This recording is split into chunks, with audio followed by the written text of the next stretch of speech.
l'équipe des chantres. J'ai dit, acclame le roi de gloire. À lui la gloire, à lui la majesté.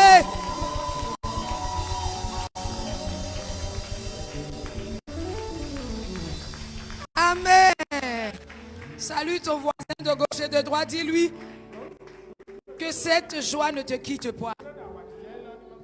Et que cette onction repose toujours sur ta vie. Alléluia. Merci Jésus. Alléluia. Est-ce qu'on peut raccompagner les chantres aussi? Yeah. Seigneur, tes serviteurs et tes servantes, adorateurs et adoratrices. Une bonne adoration prépare l'atmosphère pour la parole. Et je vous ai toujours dit que l'adoration, ce n'est pas le chant. L'adoration, ce n'est pas la technique. On va y mettre de la technique pour que ce soit bien fait. Oui, on ne va pas adorer dans la médiocrité. Mais l'adoration vient d'abord de l'Esprit de Dieu. Mais l'Esprit va souffler sur toi selon que toi, tu le recherches et tu es attaché à lui. La Bible nous dit dans l'évangile de Jean chapitre 4, Jésus dit, le temps arrive, mais le temps est déjà là. Donc septembre, la fin de septembre doit te montrer, c'est-à-dire doit ouvrir les portes d'un chapitre nouveau du miracle inattendu dans lequel tu vas entrer. Parce que si ce chapitre-là ne se ferme pas, tu ne peux pas rentrer dans un nouveau chapitre. Mais tu ne fais rien pour ça. Chaque fois tu restes là, le temps passe. Les soeurs avancent, on dit, mais j'ai prié. Seigneur, j'ai prié. Mais pourquoi? Je n'ai pas encore reçu. Jésus fait quelque chose. Tu combats. Encore que les chrétiens aiment beaucoup combattre. Prière de combat. Holy Ghost, fire. Holy Ghost, fire. Ça, vous aimez ça beaucoup. Mais il n'y a pas que le combat en Christ.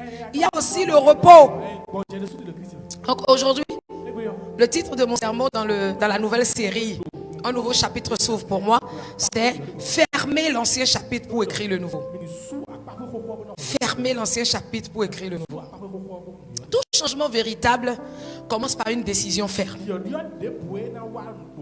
Tout changement véritable de cycle, de saison, d'activité, de projet.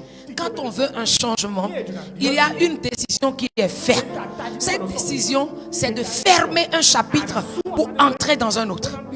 Fermer une porte pour entrer dans une nouvelle pièce. Fermer une ancienne page pour ouvrir une nouvelle page. Mais c'est là que beaucoup de personnes ont des difficultés.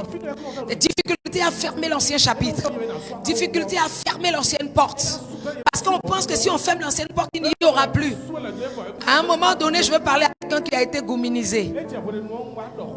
Est-ce que tu comprends que tu ne peux avancer réellement et aller jusqu'au mariage que lorsque tu as fermé la page de cette relation? Amen. Touche un voisin à côté. Mais je n'ai pas dit que c'est le voisin. Mais touche un voisin à côté. Je ne sais pas de quoi il s'agit. Mais si tu vois, le péché vous a amené à faire et à tomber dans le passé. Maintenant Dieu dit, oubliez ce passé. J'ai fini avec ça. J'ai réglé le compte de ça. Le sang a été disponible pour que tu te purifies, pour que tu te relèves. Lève-toi de ta chute.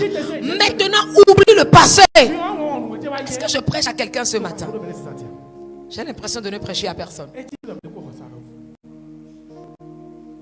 J'ai mis tout mon espoir dans cette femme. J'ai attendu cet homme. J'ai construit avec cet homme. C'est parce que tu as construit avec cet homme que Dieu veut maintenant t'envoyer avec un homme qui va tout construire pour toi. Tu ne m'as pas entendu. C'est parce que tu as tout construit avec cet homme. C'est parce que tu as souffert avec cet homme que Dieu a décidé maintenant que tu rentres dans le repos et qu'un autre homme viendra tout construire pour toi. C'est parce que tu n'as pas été respecté dans cette relation. C'est parce que tu as été méprisé dans cette relation que maintenant Dieu décide d'écrire un chapitre nouveau. Mais tu dois oublier le passé. Parce que si tu n'oublies pas le passé, tu ne peux pas jouir du nouveau chapitre. Lorsqu'ils sont sortis d'esclavage dans le désert, Ils sont allés quelque part qu'on appelle le désert de Sin. Et ils étaient en face maintenant d'un courant d'eau qu'on appelle Mara. Et arrivé là-bas, ils avaient soif. Le peuple s'est jeté pour boire de l'eau. Parce que la marche a été longue. Les difficultés ont été longues. Ils ont souffert, la douleur était là. Mais lorsqu'ils se sont jetés sur l'eau, parce qu'aucun courant d'eau n'est amer. Aucun courant d'eau n'est amer. Ils se sont jetés dessus. Et ils ont commencé à boire. La Bible dit qu'ils ont commencé à crier. Moïse, l'eau est amère. L'eau est amère. Dieu dit Moïse, jette un bout de bois dans l'eau. Et demande-leur de boire la même eau. Quand ils ont bu la même eau, l'eau était douce. Ça veut dire quoi? Il y a certaines bénédictions de Dieu. Il y a certaines grâces. Il y a certaines connexions que Dieu amène à toi. Tu n'arrives pas à en jouir. Il y a des positions dans lesquelles Dieu te classe. Et Dieu te met maintenant dans une nouvelle dimension. Tu n'arrives pas à jouir de cela parce que tu as l'amertume du chapitre ancien en toi. Tu as l'amertume et les douleurs du chapitre ancien en toi. Parce que tu as été rejeté. Parce que tu as été méprisé. Parce que tu as vécu tellement de choses. Tu as gardé cela en toi. Il est temps que tu t'arrêtes maintenant. Que tu sortes les douleurs, l'amertume, le rejet, les ressentiments que tu as vécu jusqu'ici. Enlève ça de toi. Jette-les maintenant pour entrer dans le nouveau chapitre. Dieu dit, Moïse, mets le bâton. Ce bâton, c'est en préfiguration de la croix de Jésus. Lorsque la croix est appliquée à ta vie, il te communique l'onction et la grâce du pardon. Tu es pardonné, mais tu pardonnes en retour. Quand réellement tu es sauvé, par l'œuvre achevée de la croix, le Saint-Esprit est en toi. Non seulement il te pardonne toi tes péchés, mais il te rend capable de pardonner l'impardonnable. Il avait une joie de faire ça chaque fois alors que moi ça me fait mal. Un jour j'ai dit mais est-ce que j'avais téléchargé les applications dessus? Ce portable en mai, ça a planté. Qu'est-ce qui se passe? Pour moi je dis mais à quoi? Pourquoi le portable a planté? Quand ils ont regardé, mon fils, mon gendre me dit maman, on va réinitialiser. J'ai dit quoi? Et donc je vais perdre tout. Ça m'a tellement énervé. Il dit c'est la seule solution. On lance une mise à jour qui a fait quasiment 4 ou 5 jours. Et il dit votre mise à jour, c'est mise à jour de 2019. Moi je ne sais pas qu'il faut faire mise à jour pour téléphone, je m'en fous. Donc de 2019, ça fait 4 jours. Ça a pris, mais pourtant le portable me dit ok, réinitialise. Ça m'a fait trop mal. J'ai compris spirituellement ce que Dieu essayait de me dire. J'ai dit ok, réinitialise, c'est pas grave. J'ai réinitialisé et j'ai remis mon TikTok dessus. Je vais dire 3 mois après, le même problème se repose. Alors là, mon époux me dit, on va réinitialiser. J'ai dit non, on ne peut plus réinitialiser. J'ai déjà réinitialisé. Il dit, on va faire encore. Vas-y, fais-le. Puisqu'il n'y a plus rien dessus, il a fait. TikTok, c'est maintenant que TikTok dit, je ne prends pas. Je ne marcherai plus jamais dessus. Il dit, qu'est-ce qui se passe? Il dit, parce que TikTok est trop lourd. J'ai dit, mais qu'est-ce qu'on va faire? Il dit, bon, tu vas télécharger TikTok Lite. Light, non Light, je ne sais pas de quoi il s'agit. Ok, on le fait. Mais j'ai compris que la montée de mon compte, tout s'est arrêté. Ça dit que ce n'est plus comme avant. Je dis, mais oui, c'est le Light, parce que ça pèse moins et il y a moins d'avantages dessus. Ok, il n'y a pas de souci. Mais dans son Light encore, il commence à faire encore autre chose que fermer les yeux, bizarrement, il s'était voum. J'ai dit, mais le portable, comment ce portable, les gens vendent des choses. Et je m'étais énervé. Il m'a regardé, il dit, chérie, le portable vient de faire 7 ans. Et alors, tu veux me dire quoi en disant que ça fait 7 ans? Il dit, mais c'est dépassé. Je dis, quoi? Il dit, c'est dépassé. Ça dit que ce portable-là ne peut plus garder des trucs comme IA. Ça ne peut pas te faire. Parce que quand on fabriquait ça, il n'y a pas IA. Il n'y a pas. Le process n'était pas trop volumineux parce qu'il n'y a pas des choses qui pèsent comme peut-être TikTok et consorts. Il n'y avait pas. Je dis, hein, le portable qui est neuf comme ça, il dit c'est fini. Je dis, ah, Si c'est ça, je vais vendre ma chose. Peut-être que je vais vendre ça. Vous voulez entendre ce que j'ai dit? Et moi, j'ai dit, le truc a coûté plus de 2 millions. Et j'ai dit, je vais vendre ma chose à 200 000. Il s'est mis, il a pété de rire. Ça m'a choqué. Toi, tu es même gentil. Et je dis, mais c'est quoi? Pourquoi tu fais les choses? Il dit, non, 200 000. Qui va t'acheter? C'est 15 000. J'ai dit, si c'est 15 000, je garde. Ou sinon, si je donne à ma fille, Emilia, maintenant, elle va sauter. Emilie, tu veux, non? Ah, elle a refusé. Donc, je ne veux plus donner à quelqu'un d'autre. Si elle avait dit oui, je lui donnais. Non. Sérieux, Dieu m'en est témoin. Si elle avait dit oui, je lui donnais. Maintenant, il n'y a plus de oui, après c'est terminé. Tu ne prendras pas. Oui, parce que j'avais commandé un autre pour le remplacer. Et j'ai dit, mais comment il dit 15 000? Je dis, 15 000, il dit, ah, il n'y a rien. C'est 15 000. Qu'est-ce que j'essaye de te dire comme ça? Si je n'accepte pas que ce chapitre-là est terminé, il ne peut pas y avoir de nouvelles choses. Je prends un deuxième portable. Lui aussi, il était plus ancien que celui-là. Lui, il a plutôt 9 ans. Il est dans sa 10e année. Et j'ai ça. Je continue de l'utiliser. Il est chéri. Dieu dit, il y a une nouvelle stratégie. Néhémie, qui est le refondateur, doit donc s'associer maintenant avec Esdras, le prêtre stratège. Parce que Esdras est un prêtre stratège. Dieu lui a donné la stratégie de reconstruction de la ville. Parce que à l'autre Zorobabel, il a donné la vision, la semence de la reconstruction. C'est-à-dire, c'est des étapes. Quand tu as reçu la vision, tu dois avoir la stratégie qui va avec. Après cette stratégie maintenant, tu dois de temps en temps regarder. Est-ce que ça tient toujours? Est-ce que ça reste toujours? Est-ce que cette clôture peut tenir encore pour 5 ans? Est-ce que cette clôture peut tenir encore pour 20 ans? Est-ce que la foi que j'ai, est-ce que le cœur que j'ai, est-ce que je peux supporter encore des choses? Sinon tu t'arrêtes et tu vides l'amertume. Je dis à quelqu'un, dépose le fardeau. Dépose le fardeau de la frustration. Dépose les problèmes de frustration que tu as. Je ne sais pas qu'est-ce que tu as vécu. Je ne sais pas qui l'a fait. Considère ces personnes comme des accélérateurs de prière. Dieu les a suscités pour que tu ailles très vite. Ne leur en veux pas. Il est temps que tu changes de stratégie. Parce que lâcher prise, c'est changer de méthode. Vous savez, les méthodes que j'ai reçues du Seigneur de 2017, de 2016 à 2017, nous ont permis en 2 ou 3 ans, de 2016 à 2019, de faire asseoir 19 églises. Pas 19, 9 églises, en plus des églises existantes. De faire asseoir 9 églises, en plus des églises existantes.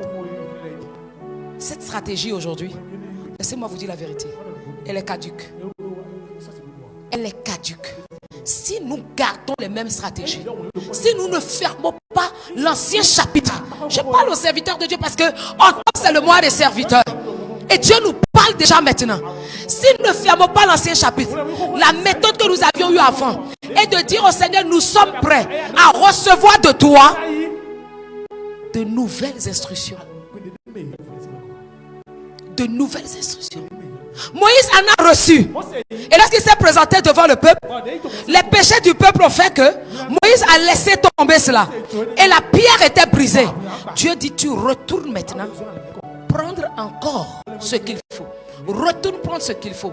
Et chaque fois que le peuple avait des difficultés, Moïse devait aller sur ses genoux pour demander au Seigneur, qu'est-ce que je dois faire à cette étape? À Mara, on fait quoi? Dieu dit, jette le bois dans l'eau. Quand ils ont quitté Mara, ils étaient en train d'avancer. Devant chaque obstacle, Moïse s'arrêtait. Seigneur, que dois-je faire avec le peuple? Et Dieu lui dit, voici la nouvelle méthode. Quand il a quitté le désert et qu'il devait commencer à conduire le peuple de Dieu, Dieu a envoyé son père Jéthro. Dieu a envoyé le sacrificateur Jéthro, qui était son père spirituel, qui était son aîné, celui qui l'a formé. Il est arrivé, il dit, Moïse, où nous sommes maintenant, c'est un nouveau chapitre. C'est le nouveau chapitre là. Voici comment ça va se passer. Oui, je veux que le contrôleur ici, c'est moi, je le reconnais. Mais je veux que tu élèves une prière ce matin. Que tu dis, Seigneur, brise le contrôle. Arrache le contrôle à notre contrôleur. Et prends le contrôle désormais. Saint-Esprit, prends le contrôle de ton église. Saint-Esprit, prends le contrôle de tout ce que nous devons faire dans la nouvelle saison dans laquelle nous sommes. Prends le contrôle du nouveau chapitre. Il y a quelque chose dont je ne veux pas trop entrer en profondeur. Mais Dieu m'a donné un songe. Dans le songe, j'ai compris. Il y avait mon fils qui était dedans. Je ne fais pas de trop de détails. Et puis, j'ai fait des groupes de 20. Fait des groupes de 10. Mais à leur tête les hommes. Même de vie de foi, c'est largement suffisant. Est-ce que tu vas être encore en train de prier, Seigneur, péché des fornications, sauve-moi? Tu es sérieux? Demande à quelqu'un à côté de toi, tu es encore sérieux? Tu es à ce niveau-là et il ou elle doit te répondre. Pose la question à quelqu'un, j'ai dit. Tu es encore à ce niveau-là? J'ai pris pour le péché des fornications. J'ai pris pour ne pas mentir. Tu es encore là? Tu es l'enfant de qui? Tu es l'enfant de qui? Le mien? Certainement pas. Fermez le chapitre du péché des échecs. C'est maintenant que toi tu serais en train de prier pour vraiment adorer, avoir la capacité de prier. On est encore à ce niveau-là. Ferme l'ancien chapitre. Les échecs passés ne doivent pas dicter ton avenir. Tu peux échouer hier, mais aujourd'hui tu reprends, c'est le bon moment. Parce que Dieu avait prévu que tu apprennes une leçon de ton échec passé. Maintenant qui te dit vas-y, vas-y. Si te dit reprends le chemin, reprends le chemin.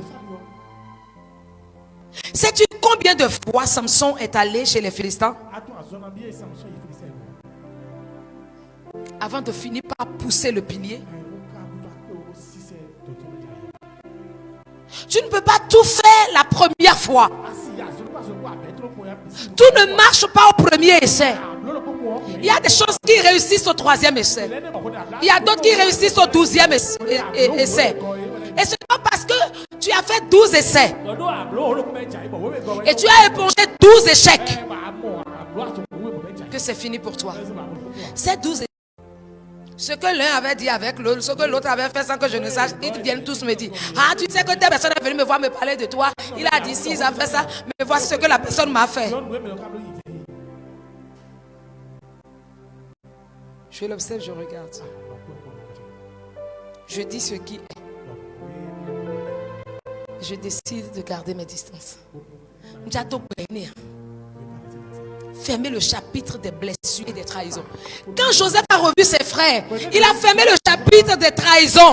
Ils l'ont jeté dans une citerne. Ils lui ont fait mal. C'est à cause d'eux qu'il s'est retrouvé en esclavage. Mais il se rappelle que l'esclavage là, que cela soit transformé ou non, le plan de Dieu a rebondi sur ce que l'ennemi avait prévu. Je déclare sur toi ce matin que le plan de Dieu rebondit sur ce que les ennemis ont déjà préparé contre toi au nom de Jésus.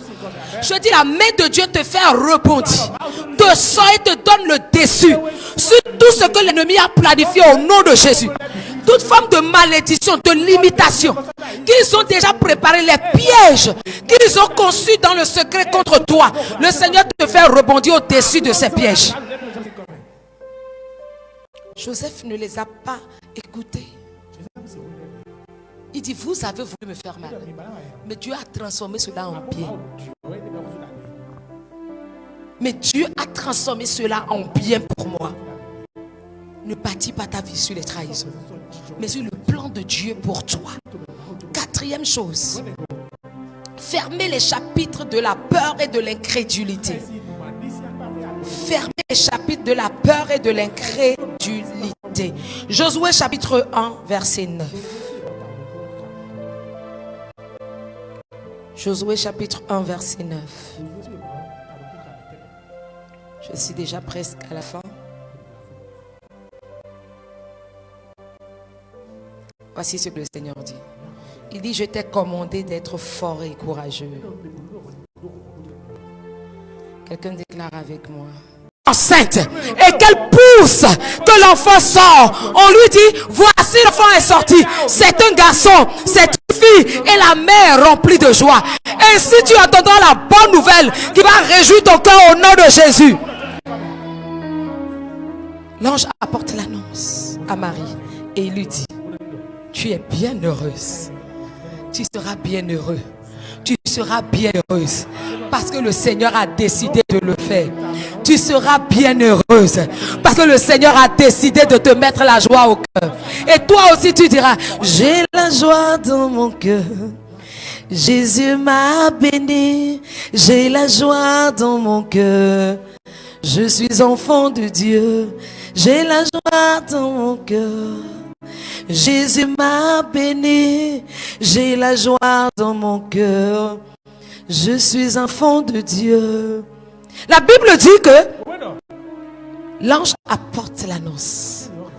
Oh, quelle salutation. Bienheureuse tu es. Bienheureux tu es. Ça, c'est d'abord une bonne salutation. Puis il lui dit, je viens de la part du Seigneur. Les connexions viendront de la part du Seigneur sur ta vie cette semaine. Les connexions qui t'amèneront dans le nouveau chapitre écrit. Les connexions qui t'aideront à fermer l'ancien chapitre. Le chapitre des blessures. Le chapitre des peurs. Le chapitre des échecs. Le chapitre du péché. L'ancien chapitre qui t'a retenu.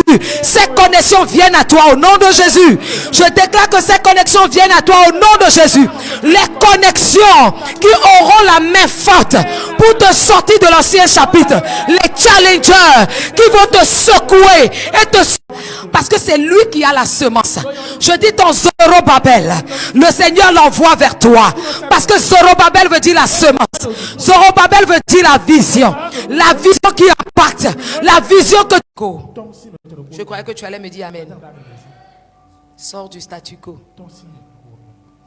Deuxième défi. Poser un acte prophétique. Poser un acte prophétique. Là, brûler, jeter ou effacer quelque chose qui symbolise le passé. Ça, c'est...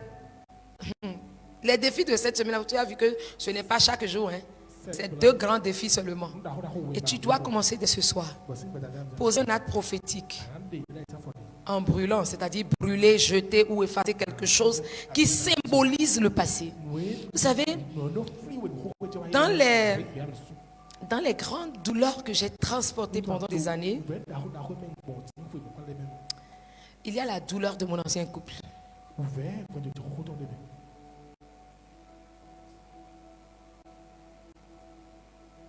Il y a des choses qui m'ont fait mal.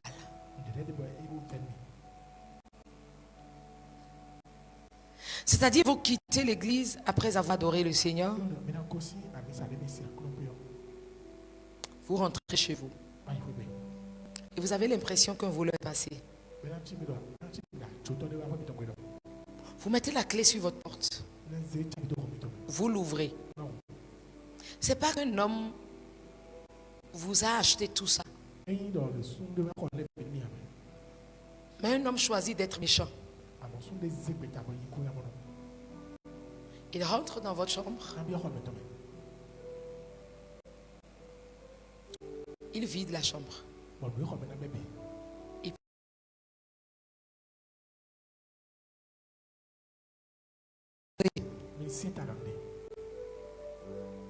osez brûler. Si vous les avez en version papier, brûlez-les, fermez la porte du passé définitivement dans votre vie pour ne plus jamais revenir dessus. C'est ça que je mets dans brûler. Il y a des pièces à conviction que je choisis de garder. Des gens ont fait des trucs qu'ils ont remis à des chauffeurs devenus mettre dans ma maison. Les gens ont demandé à un personnel de maison d'aller chercher nos vêtements pour qu'on nous fasse du mal avec. Ils ont pris. Dieu a tout fait jusqu'à toutes ces choses-là, nous les avons vues. Les preuves sont là. J'ai gardé ces choses-là pendant des années. Mais un jour, Dieu m'a délivré. J'ai pris toutes ces choses. J'ai brûlé. Je ne veux plus de preuves. Ferme l'ancien chapitre. Brûle, jette. Efface. Ces messages-là, efface. Voici ce qu'il a osé m'écrire. Parlant d'écrit, je ne peux pas vous parler. Il y en a qui m'écrivent de longs messages, des mails j'ai gardé un fils à qui tu as fait du bien. Tu as des projets, ces choses. Effacez la mémoire de ces choses. Et Dieu vous bénira. Tu vas te tenir sur tes pieds. Et tu vas déclarer avec moi. Foi à haute et intelligible voix. Fais cette déclaration prophétique.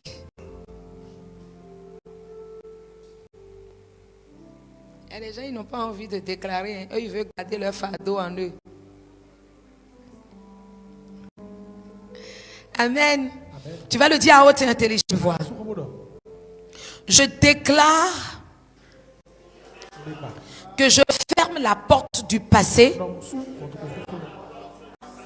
et j'ouvre celle de mon avenir glorieux. J'efface prophétiquement toute blessure, toute douleur et toute situation qui me retient dans l'amertume. Au nom de Christ Jésus,